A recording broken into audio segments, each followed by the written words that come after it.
जानकी जीवन स्मरण जय जय राम पार्वती पते हर हर महादेव पुंडलिक वरदा हरि विठ्ठल श्री अनंत कोटी ब्रह्मांड नायक राजाधिराज सच्चिदानंद सद्गुरु श्री ब्रह्मचैतन्य महाराज की जय. श्री महाराजांच्या सेवेमध्ये दासबोधाची उजळणी पाहताना आपण देहांत निरूपण हा 7व्या दशकातील 10वा समास पाहतोय. तळमळीनं समर्थ सांगायला लागले, जिता सार्थक नाही केले व्यर्थ आयुष्य निघून गेले, मुळी धान्याची नाही पेरिले ते उगवेल कैचे. याकडे आज आपण सखोलतेनं पाहणार आहे. पुढच्या 2-3 ओव्या पण महत्त्वाच्या आहेत, त्याही आपण पाहूया. यात अगदी साधं समर्थांना सांगायचं आहे की जोपर्यंत तुम्ही जिवंत आहात तोपर्यंत हीच साधून घ्या, स्वरूप प्राप्ती करून घ्या, आत्मज्ञान प्राप्त करून घ्या, आपण कोण आहोत हे जाणून घ्या, साधना करा, सद्गुरूंना शरण जा, श्रवण चिंतन मनन यातलं सातत्य ठेवा. मेल्यानंतर काहीही उपयोग नाही. जरी केले ईश्वर भजन तरीच होई जे पावन, जैसे व्यवहारिता धन रासी माथा लाभे, दिधल्या विण पाविजेना पेरिल्या विण उगवेना, ऐसे हे वाक्य जना ठाऊकेचे आहे. न करिता सेवेच्या व्यापारा, स्वामीस म्हणे कोठे मुशारा, तैसे अंती अभक्त नरा स्वहित न घडे. जिता नाही भगवत भक्ती मेल्या कैची होईल मुक्ती, असो जे जे जैसे करीती ते ते पावती तैसे.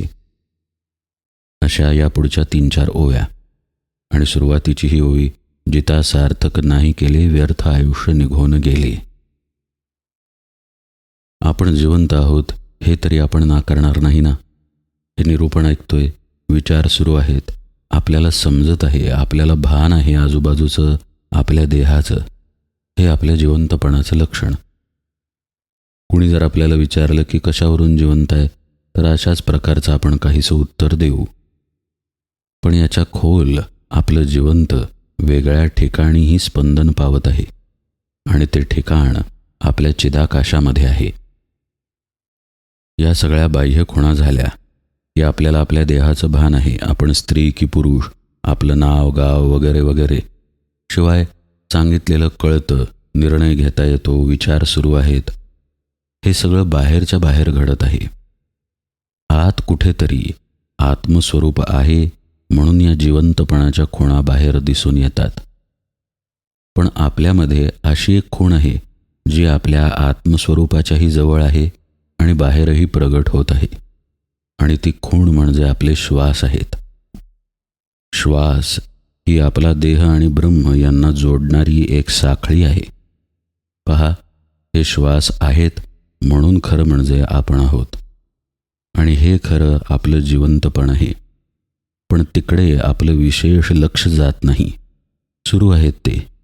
समजा आपण तिकडे लक्ष द्यायला गेलो तर लगेच आपल्या मनोवृत्तींमध्ये फरक पडतो. हालचाली मंदावतात, अंतर्मुखता वाढायला लागते, शांतता यायला लागते. समजा आपण सायकल चालवत आहे, तर ज्या वेगानं आपण ती चालवू त्या वेगानं ती पुढे जाते. समजा आपण चालवायचं बंद केलं तर उतार असेल तर पुढे जाईल, पण चढ असेल तर थांबेल आणि उलटी जायला लागेल. सरळ रस्ता असेल तर थोड्या वेळानं चालायची बंद होईल. म्हणजे आपलं चालवणं हे सायकलच्या गतीला ठरवतं. तसं श्वासांच्या बाबतीत आणि आपल्या भोगांच्या बाबतीत आहे. आपले श्वास प्रत्येक गोष्ट ठरवतात, पण तिकडे आपलं लक्ष नाही. आपल्या जिवंतपणाची खरी खूण श्वासांमध्ये आहे, पण तिकडे आपण पाहायला जात नाही. जिवंतपणाचे जे परिणाम आहेत त्या परिणामांमध्ये आपण वाहवत जातो. आपण मगाशी पाहिलं की आपल्यापाशी आपल्या देहाची जाणीव आहे. हे जिवंतपणाचं बाह्य लक्षण आहे, पण त्यात आपण वाहवत गेलेलो आहे. या जाणीवेच्या मागे फिरून आपण पाहायलाच जात नाही.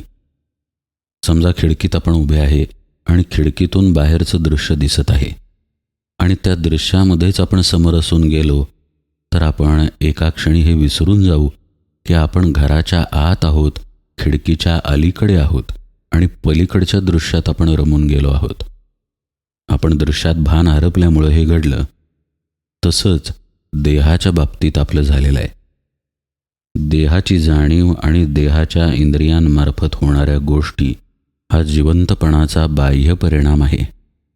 तो परिणाम आहे म्हणून जिवंतपण नसून जिवंतपण आहे म्हणून परिणाम रूपानं ते बाहेर प्रगट होतं.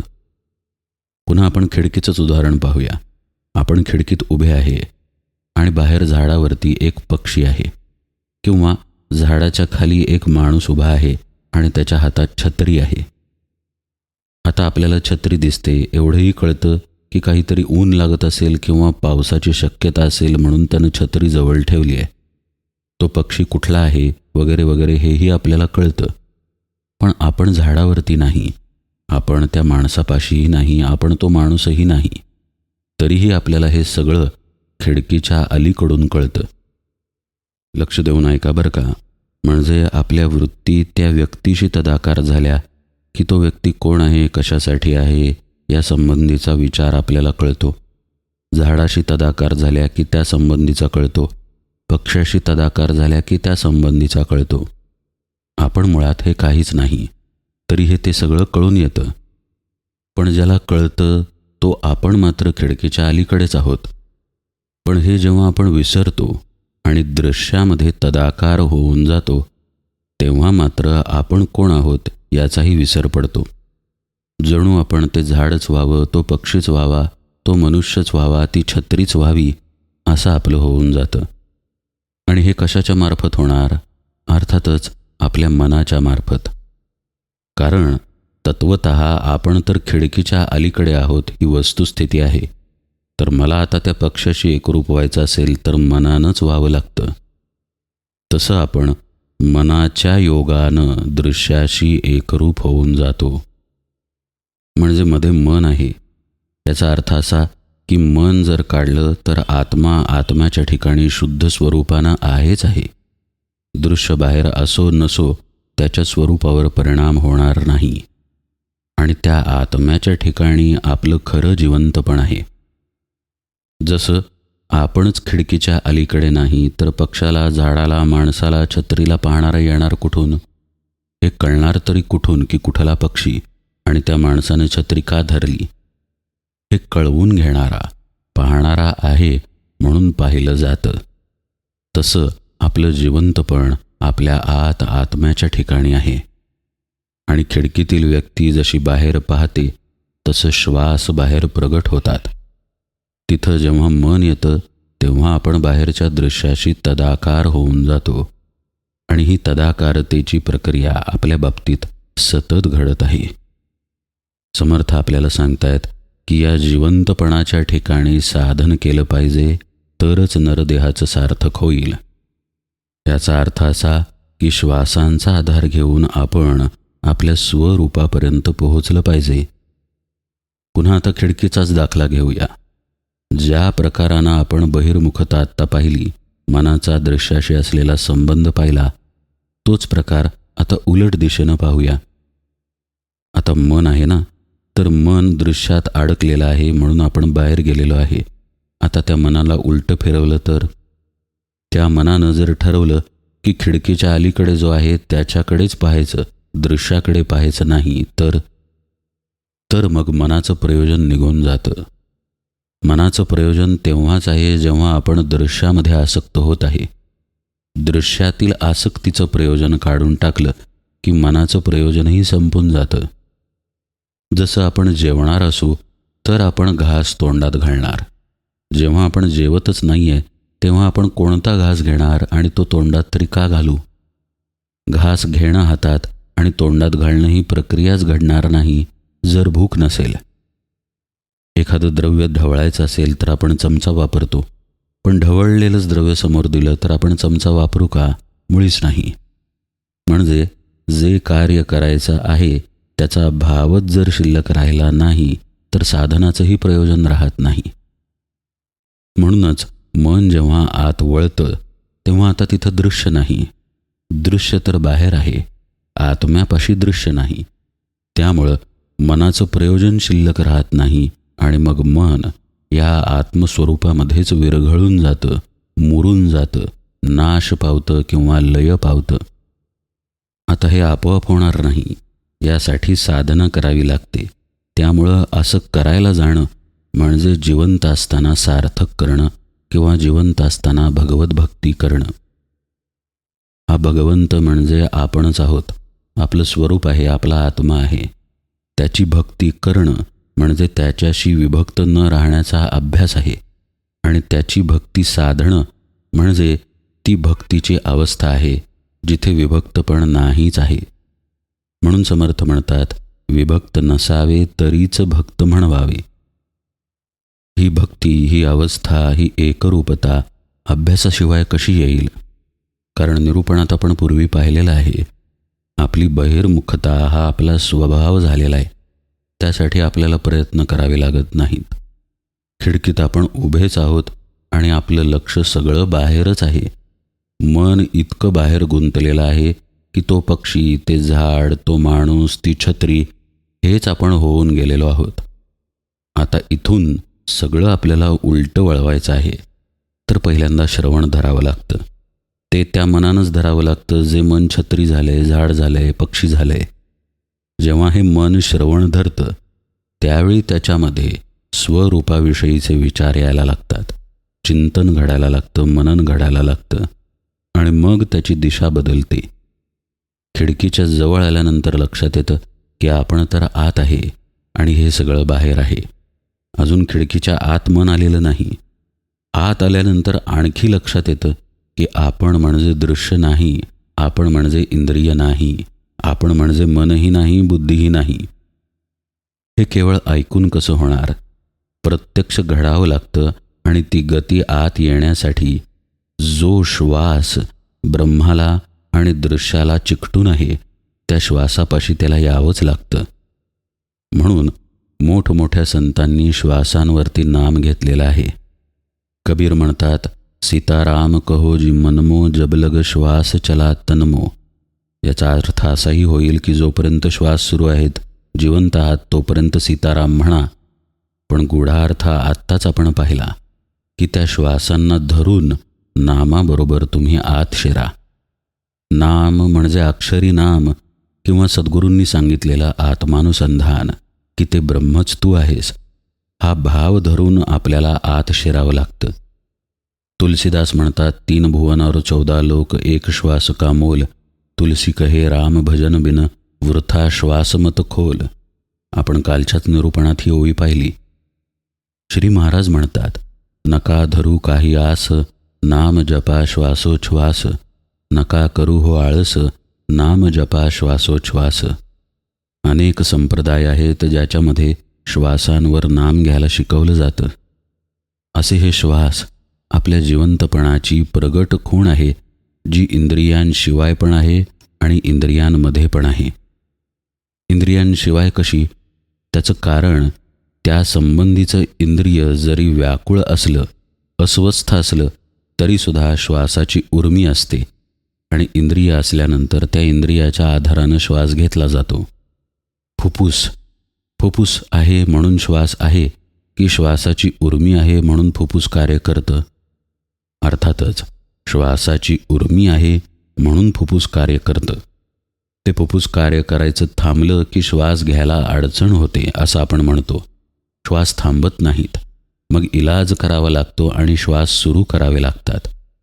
असे हे श्वास आपल्या आत्म्याशी संबंधित आहेत.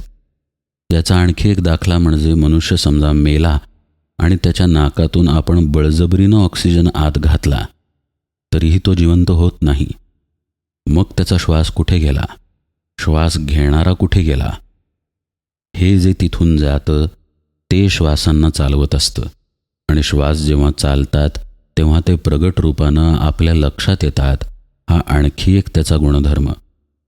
आता जे लक्षात येतं त्याच्यावरती अनुसंधान ठेवता येतं, म्हणून आपण श्वासांवर अनुसंधान ठेवू शकतो आणि श्वासाच्या स्रोतापर्यंत पोहोचू शकतो. जसं जंगलामध्ये धूर आकाशात दिसला तर कळतं की कुठेतरी आग लागली आहे. धुराचा मागोवा घेतल्यानंतर आपण आगीपाशी पोहोचतो. तसंच आपण श्वासाच्या मागोव्यानं आत्म्यापर्यंत, स्वरूपापर्यंत पोहोचतो. आणि हे पोहोचणं स्थूल रूपानं घडत नाही. श्वासाचा मागोवा म्हणजे काय? श्वासांच्या दिशेनं जाणं म्हणजे काय? श्वास ही काही स्थूल वस्तू नाही. त्याच्या दिशेनं गेलो. एक कुत्रं दिसत आहे, त्याच्या मागं मागं आपण गेलो म्हणजे कुत्रं कुठं जातं आहे आपण तिथं पोहोचलो. असं थोडीच आपल्याला श्वासांच्या मागं जाता येईल. त्यासाठी श्वासांवर आधी अनुसंधान ठेवावं लागेल. हे अनुसंधान ठेवायला सद्गुरू शिकवतात. नाम किंवा आत्मानुसंधान श्वासांसहित कसं घ्यायचं हे सद्गुरू शिकवतात. असं घडलं की मग साधक त्याच्या वृत्ती लय करायला शिकतो. कारण जेव्हा अनुसंधान ठेवलं जातं तेव्हा इडा पिंगळा आपोआप सूक्ष्म व्हायला लागतात आणि साधक सुषुम्नेमध्ये प्रवेश करतो. ही जी सुषुम्न आहे ही खरी दोर आहे जी आपल्या आत्म्यापर्यंत पोहोचते. हा खरा चैतन्याचा प्रवाह आहे जो अंतर्मुख होऊन आत्म्यापर्यंत जातो. आता इथं जाण्यासाठी काही काळ, काही वर्ष साधकाला अभ्यास करावा लागतो आणि तोही सद्गुरूंच्या मार्गदर्शनाखाली. त्यांच्याकडून अनुग्रह घेऊन ते सांगतील तसा. तरच साधकाचा कर्तृत्वभावाचा अभिमान गळतो. सद्गुरू नसतील तर हा अभिमान कदापि जात नाही. सद्गुरूंमुळेच अभिमान गळून पडत असतो. आता साधक सुषुम्नेत गेल्यानंतर काय होणार? अर्थातच त्याचं मन, त्याचं चित्त त्या ठिकाणी शांत होत जाणार. कारण आपण पूर्वीच पाहिलं, जिथं चित्ताची मनाची व्यग्रता आहे तिथं श्वासांची गती जास्त आहे. म्हणजे तिथे इडा आणि पिंगळाची हालचाल आहे. यालाच योगशास्त्रामध्ये 12 आणि 16ची हालचाल असं पण म्हणतात किंवा पूर्व दिशेची हालचाल असंही म्हणतात. सूर्यनाडी म्हणजेच आपली पिंगळा नाडी, चंद्रनाडी म्हणजेच आपली इडा नाडी. सूर्याच्या कळा आहेत 12, चंद्राच्या आहेत 16. त्यामुळे इडा पिंगळाला 12-16ची हालचाल असं म्हणण्याची ही पद्धत आहे. इत्यर्थ असा की असा प्रपंचातून मनुष्य विलग होतो. प्रपंच टाकत नाही, पण आता त्या प्रपंचाची म्हणजेच श्वासांची बरं का. इथं प्रपंच म्हणजे आपली बायका मुले पैसा अडका नाही. प्रपंच म्हणजे आपला श्वास. कारण त्याच्यामध्ये पंचमहाभूते आहेत. म्हणून पंचपंचीकृत असलेला प्रपंचात्मक श्वास साधकाचा मागं पडतो आणि सूक्ष्म झालेल्या सुषुम्नेमध्ये साधक स्थिर राहायला शिकतो. आता तो खऱ्या जिवंतपणाच्या ठिकाणी पोहोचायला लागला. कारण सुषुम्ना त्याला कुठं घेऊन जाते? आत्म्यापाशीच तर घेऊन जाते. आणि मगाशी अनेक दृष्टांतानं पाहिलं की तो आत्मा आहे म्हणून आपलं जिवंतपण आहे. म्हणून आपण दृश्यात आसक्त होऊ शकतो आणि दृश्यातून अनासक्तही होऊ शकतो. आत्माच सगळ्याला कारण आहे. दृश्यात जर आपण आसक्त झालो, मन दृश्याकडे वळवलं तर आपण त्यात अडकत जाणार. मन एव मनुष्याणाम कारणं बंधमोक्षयो. त्याला मोक्षाकडे वळवणं हे सद्गुरू सान्निध्यात घडून येतं. संत संगतीत, श्रवणामध्ये, त्याच्या चिंतन मननामध्ये घडून येतं. आणि मग ते मोक्षाच्या दिशेनं वळलेलं मन साधना करवून घेतं. साधनेमध्ये जेव्हा मग साधक सुषुम्नेच्या मार्गानं चिदाकाशात पोहोचतो त्यावेळी त्याचा तिथे सर्वार्थानं लय होतो. मन आणि पवन एकत्र येऊन चिदाकाशात दोन्हीही लय पावतात. वरकरणी पाहिलं तर पवन म्हणजे वारा, आणि वारा म्हटल्यानंतर आपल्या डोळ्यांपुढं श्वास येतात. पण परमार्थातील पवन म्हणजे श्वास नव्हेत. पवन याचा अर्थ इडा पिंगळा जेव्हा बंद होतात आणि साधक केवळ सुषुम्नेमध्ये असतो तेव्हाची अवस्था. तेव्हा खरं पाहता शास्त्रीयदृष्ट्या श्वास सुरू असतात, पण ते इडापिंगळेतून न वाहता सुषुम्नेतून वाहत असतात. यालाच प्राण सुषुम्नाकार होणं असंही म्हटलं जातं किंवा सुषुम्नाची दोरी लागली असं पण म्हटलं जातं. कबीर म्हणतात, खेल ब्रह्मांड का पिंड में देखिया तो जगत की भरना सब दूर भागी. बाहर और भीतर एक आकाशवत है और सुषुम्ना डोरी तों उल्टी लागी. पवन को उल्टा करके शून्य में घर किया और घर में अधर भरपूर देखा. कहे कबीर गुरुपूर की मेहर से और त्रिकुटी मध्य दीदार देखा. त्रिकुटी म्हणजे जिथं इडा पिंगळा सुषुम्ना एकत्र येतात ते भ्रूमध्याचं स्थान. तिथून प्रवेश करून मी सुषुम्नेच्या मार्गानं ब्रह्मरंध्रापर्यंत पोहोचलो आणि तिथून आत्मस्थितीपर्यंत गेलो. हे कबीरांनी या अभंगात खरं पाहता सांगितलंय. मग जिथे ते गेले तिथं खरं जिवंतपण आहे की इंद्रियांमध्ये जिवंतपण आहे? दृष्टांतानं आपण पाहिलंच मगाशी की आपण खिडकीच्या अलीकडे आहोत म्हणून पलीकडच्या दृश्याचं भान आपल्याला आहे. जसं जिवंतपण आहे म्हणून ऐकलं जातं, हातपाय हलवले जातात. हातपायांच्या ठिकाणी जिवंतपण नाही. जिवंतपण आपल्या देहाव्यतिरिक्तही कुठेतरी आहे आणि तोच आपला आत्मा आहे. तिथं पोहोचणं म्हणजे जिता असताना, जिवंत असताना सार्थक करून घेणं. तिथं पोहोचणं म्हणजे जिता असता भगवत भक्ती करणं. समर्थ आपल्याला दाखल्यांनी समजावून देतात की जरी केले ईश्वर भजन तरीच होई जे पावन, किंवा मुळी धान्याची नाही पेरिले तेथे उगवेल कैचे, किंवा दिधल्या वेण पाविजेना पेरिल्या वेण उगवेना. हे ते सांगतात. याचं कारण केलं तर हे प्राप्त होईल हे समर्थांना सुचवायचं आहे. पेरलंच नाही धान्य तर उगवणार कसं? कारण उगवणं म्हणजे धान्य उगवणं हे निसर्गात जरी असलं तरी जाणून बुजून करावं लागतं. नाहीतर जंगलं उगवतातच की, पण जंगल उगवणं हा झाला प्रपंच. आपल्याला हवं ते धान्य उगवणं म्हणजे परमार्थ आहे. समर्थ आणखी एक दाखला देतात की जर नोकरीच केली नाही, श्रमच केले नाहीत तर नोकरीचा मोबदला कसा मिळेल? म्हणजे केल्यानंतरच गोष्टी मिळतात. तर साधनाही अशाच प्रकारे जाणून बुजून करावी.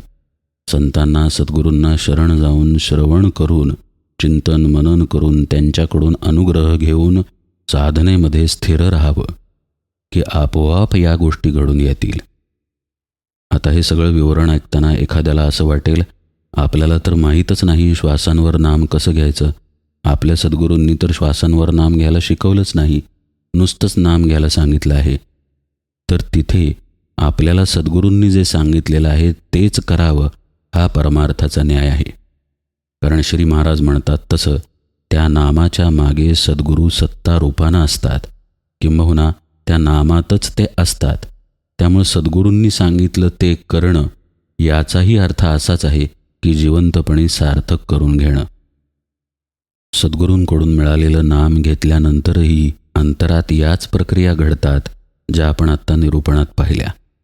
तो अंतर्मुख होणारच साधक, त्याचं मन चित्त लय पावणारच त्या नामामध्ये. आणि जेव्हा मनाचा चित्ताचा लय होतो तेव्हा तिथं इडापिंगळा असतच नाहीत. तो पवनाच्या मार्फत चिदाकाशामध्येच शांत झालेला असतो.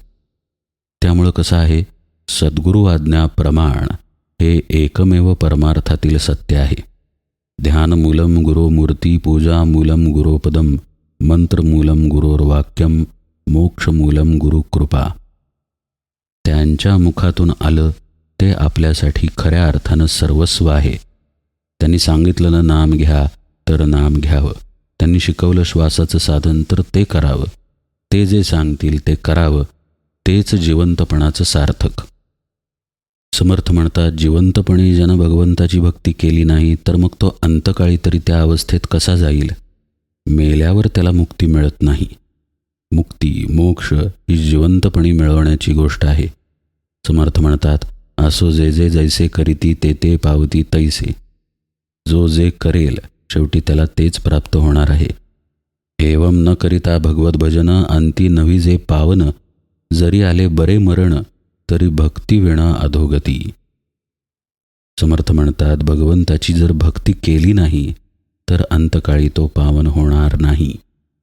देहाच्या दृष्टीनं त्याला सुखाचं मरण येईलही, पण तिथं भक्ती नसेल तर त्या गतीला काहीही अर्थ नाही. त्याची गती वाईटच. समर्थ आता पुढे आपल्याला काय सांगतात तो भाग उजळणीमध्ये आपण यथावकाश पाहू. आज निरूपण सेवेला इथेच विराम देतो. जानकी जीवन स्मरण. जय जय राम.